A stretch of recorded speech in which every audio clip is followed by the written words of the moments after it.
Terrible things are afoot on the first Miami Vice episode of 1985. Written by Allison Hawke and directed by John Nicolella, Milk Run first aired on January 4th, 1985. It opens with Crockett and Tubbs staking out a terminal at the Miami airport to look for suspicious travelers. When they spot two nervous kids from New York buying tickets to Bogota with cash, they act on a hunch and grill them about their intentions. Suspecting the kids are wannabe smugglers, they try to scare some sense into them and talk them out of getting on the flight. The kids, Eddie and Lewis, are played respectively by Al Shannon and Evan Handler.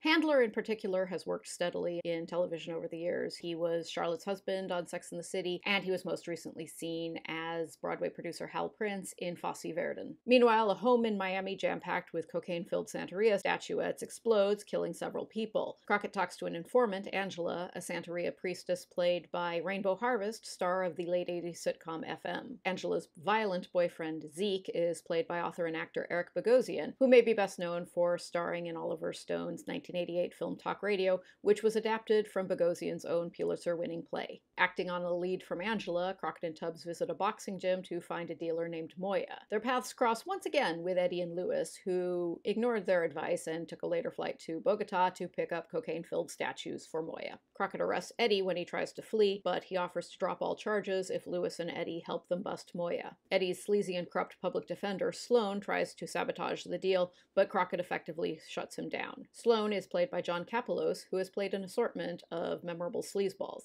He shows up pretty much everywhere, but I know him best as the sarcastic janitor Carl in The Breakfast Club and as Molly Ringwald's sister's fiancé in 16 Candles. The deal goes sour. Moya pulls a double cross and tries to kill the kids, but Crockett intervenes in the nick of time, and Moya ends up dead. Crockett and Tubbs escort a traumatized Eddie and Lewis to the airport to make sure they return safely to New York. Moya's vengeful brother trails them and shoots and kills Eddie before they can get on the plane. It ends with Crockett and Tubbs sitting on the floor of the airport gift shop, absolutely devastated. It's a gut punch of an ending, which is something Miami Vice often does extremely well. In contrast to last week's episode, The Little Prince, which fell a little flat, Milk Run is executed for maximum emotional impact. We spend enough time with Lewis and Eddie in this episode to feel emotionally invested in their story, even if we don't necessarily like them. They're not good kids. They're doing something incredibly dumb and dangerous out of simple greed, but they don't deserve what happens to them. The ending leaves Crockett and Tubbs clearly wondering if they destroyed a kid just to take down one of Miami's endless procession of dealers,